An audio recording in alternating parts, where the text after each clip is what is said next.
going on, guys? Welcome back into the channel. In today's video, I'm going to be doing a long requested startup to a series here on Madden 26. Yes, we kind of skipped Madden 25. I did play it a decent bit, but I didn't feel like it was really worthwhile to make the updated videos. I feel like things have changed at least a little bit going into Madden 26 that warrants making the videos, and there's been enough requests for me to make the videos that we're going to cover the most important ratings for positions within Madden 26. I don't want to talk too much here at the beginning of the video, so let's go ahead and dive into what we're going to cover today, and that's going to be the offensive line, one of my favorite places to start. We're going to talk about what really matters across the offensive line within Madden 26 that's going to allow you to have the most success, be able to run and pass the football. Again, we're in a fantasy draft here, but let's go ahead to our GM office and take a look at our roster and take a look at our offensive line. I did invest a good bit into this offensive line in order to access 3 superstar players, and there's good reason for that. I also invested in a young, really high dev right guard and center. Both of them are really solid players. My offensive line overall is really solid. They still do give up sacks from time to time. They still do get block shed, probably more often than I would like. But there are some ways to have a really effective offensive line through ratings and different things. The first thing that I want to say, though, with all of these offensive linemen is that the most important thing is getting a superstar dev on these players and getting abilities. By far the most important thing that you could possibly do on an offensive lineman to increase their success rate, to make them more consistent, to make them dominant in a lot of scenarios, is to get some of the superstar abilities that are going to give you automatic wins on the offensive line. So taking a look at our left tackle, edge protector is said to be one of the best offensive line abilities, and that's going to reduce an edge pass rusher chance of getting a quick block shed move. Nasty streak can be really effective for impact blocks if your linemen are peeling off and going up to linebackers and those types of things. Usually a little bit better for guards and whatnot.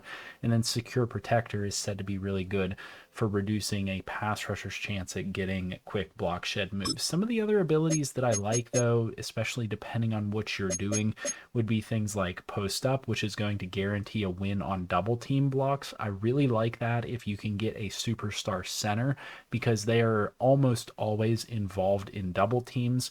If you run an offense that involves a lot of tight ends, then you're generally going to have double teams between the left tackle and right tackle in combination with whatever tight end is on that side. So, you know, having post up can be really good on those positions. It can be good on guards too, but things are a little bit different on a position by position basis. I very clearly tend to focus on pass blocking related things for my tackle positions, and for the guard positions, I focus more on run blocking and those types of things. That's where I see post up on Trey Smith and Matador to prevent bull rush moves on the inside and those types of things. So that is by far the most important thing you can do. Don't get me wrong, Powers Johnson is a solid offensive lineman, but he's going to have less success than a guy that just simply has superstar abilities.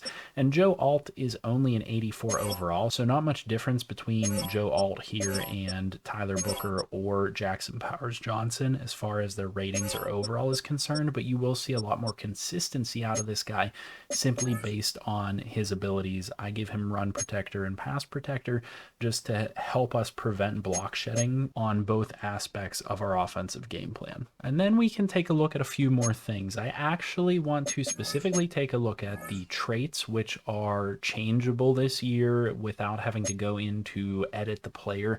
If the setting for your league allows you to modify the traits, the commissioner at the very least can modify traits. And really the only one that's important here is whether your player has disciplined, undisciplined or not. And if you can, if you, for whatever reason, like we do have access to do it in your leagues, give all of your offensive linemen disciplined, especially if you're going to have certain penalty sliders and whatnot going on. This will help your offensive line stay consistent. And that's something that I definitely don't want you to overlook. You should know whether your offensive linemen are disciplined or undisciplined, because it's going to affect how often those penalties and types of things are going to happen for those players. However, we then have to take a look at some ratings, and truly it does vary a little bit from position to position on the offensive line. Generally speaking, your left tackle and right tackle, you're going to want to be good pass blockers because you need to be able to pass the ball within Madden 26. The run game is pretty good, especially depending on what running back you have. If you have a high-speed running back, they can be really good kind of no matter what's going on.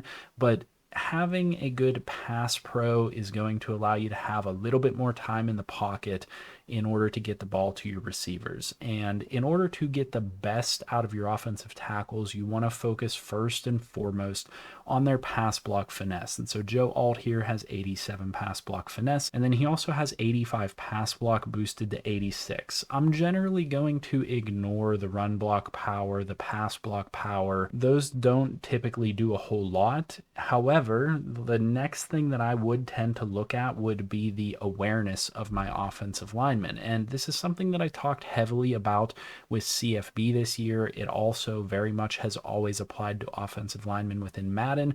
You're not going to find as many low awareness offensive linemen within Madden 26 as you would in college football, but having good awareness on your offensive linemen is going to get them onto the right players more quickly, and having low awareness can really hurt your blocking game regardless of what their other ratings are. And then once I'm done looking at their pass block finesse, their awareness, and those types of things, I definitely do like to have run capable offensive linemen, and so I would look at a combination between run block and run block finesse.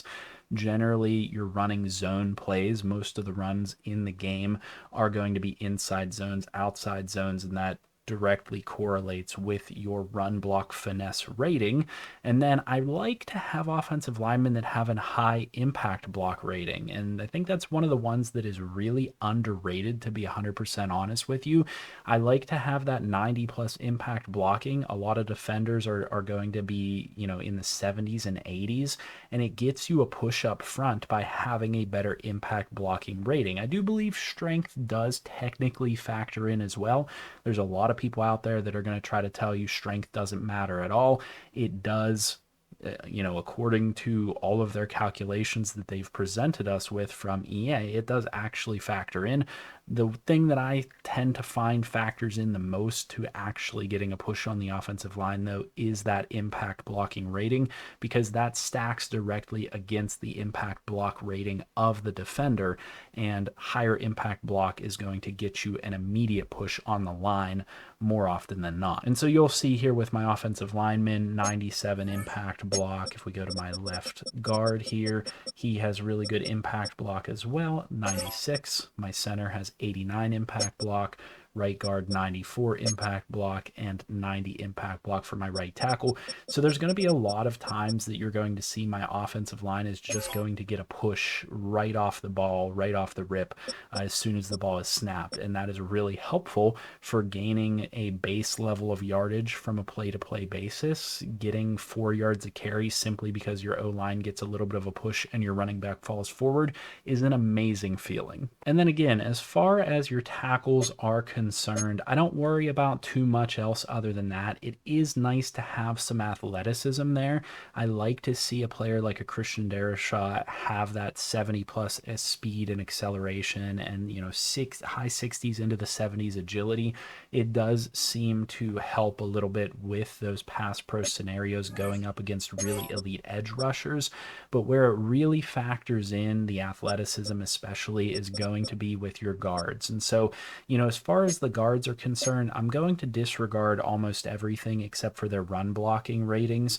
I typically focus on run blocking, run block finesse, and then I'm going to look at their lead block, impact block, awareness, and athleticism. And so, kind of in order for an offensive lineman at left guard or right guard, I'm going to look at run block and run block finesse. I want those to be in the 80s at least to be consistently able to run block. Then I'm going to look at their awareness, their lead block, their impact block. What do those all do? Awareness, we already talked about it, is going to get you onto the right guy. So, 80 plus awareness is great. That's where you want to be. Lead block is going to, when you block to the second level, when your offensive linemen, guards do this a lot, get up to a linebacker, it's going to get them to the right linebacker and it's going to get them there quicker. It's going to make those decisions quicker. So lead block is really important for your guards. Impact blocking is the same thing we already talked about. It's the push up front, and it's whenever they contact a linebacker, it is the push that they get immediately upon contacting a linebacker. So really, really important stats. Focus on run block finesse, lead block, impact block, and awareness with these guys. Typically for my guards, I like to see 70 plus in their speed, acceleration, and agility categories. Something that does not pop up on their player card that is important a lot of times, depending on what plays you're trying to run, is their change of direction. If you like to run things with pulling guards, a low change of direction can inhibit your capability to actually effectively run those plays.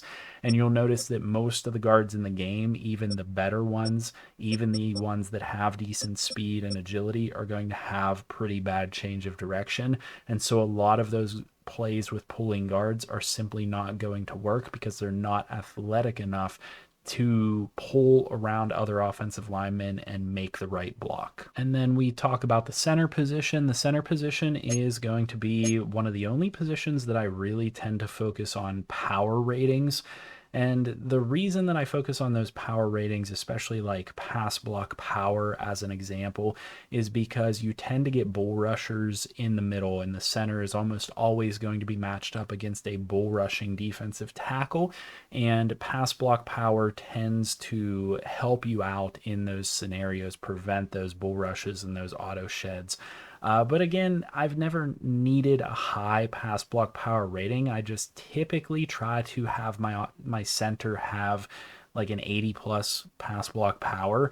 And then other than that, I'm looking at their run blocking and I'm looking at their impact block. Impact block, more than anything, is really important for centers. You'll actually notice a lot of centers within Madden have not good enough impact blocking. You want 90 plus realistically, because you're going against the defensive linemen on the other team that have the highest chance of having a good impact block rating. So if we take a look at defensive tackles, and let's see if we can find their impact block rating, which does show up at the end, you'll notice a lot of defensive tackles have mid to high 90s impact blocking. And the reason that they're coded to have a high impact block rating is because this is the, like I said, that immediate push and pull right as the center snaps the ball. And so if your center doesn't have an impact block rating to match this, they're going to be losing that battle, and your inside run plays are going to be very inconsistent. So realistically, you want to try to get a center that's going to have high 90s impact block, because every single play your center is going to be going up against one of these D tackles,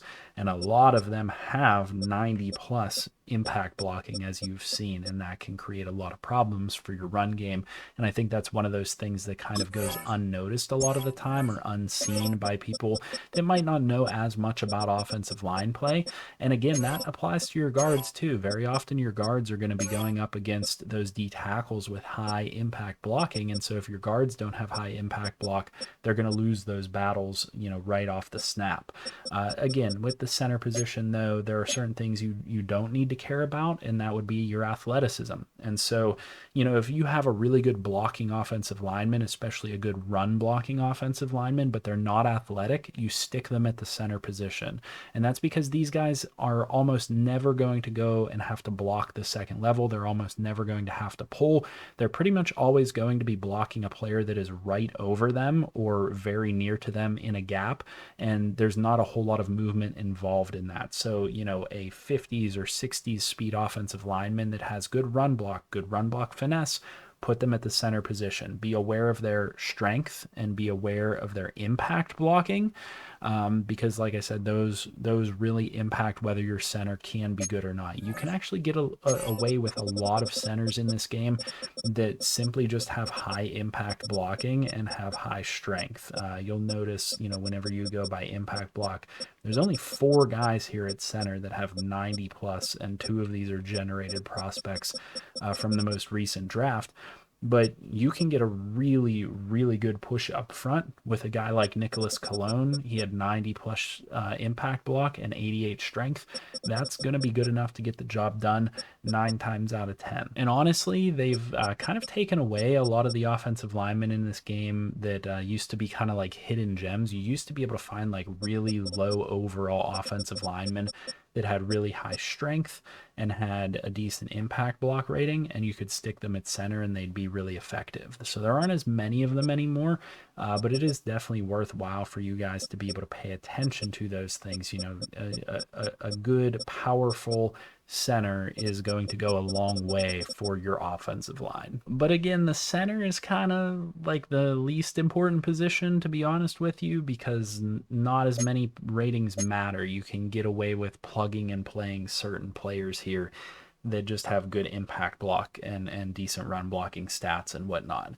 So keep that in mind. But again, like I said, the most important things across your offensive line, get guys that are going to have abilities and make sure that you try to get players that have the discipline trait across your offensive line. Hopefully this video was helpful to you guys, and I appreciate you tuning in. So please leave a comment section down below if there is something that you look for in your offensive linemen. I didn't really mention some of the other things that do seem to impact offensive line play over the years, which would be like their height and their weight does seem to impact things. Heavier guys seem to have a better time getting a push up front, but typically those guys also correlate with a high impact block rating. So, you know, let me know your thoughts down in the comment section below if there's anything that you feel like you need to say. And please leave a like on the video, subscribe if you're new around here. As always, I'll see you in the next video, and I hope you have a good one.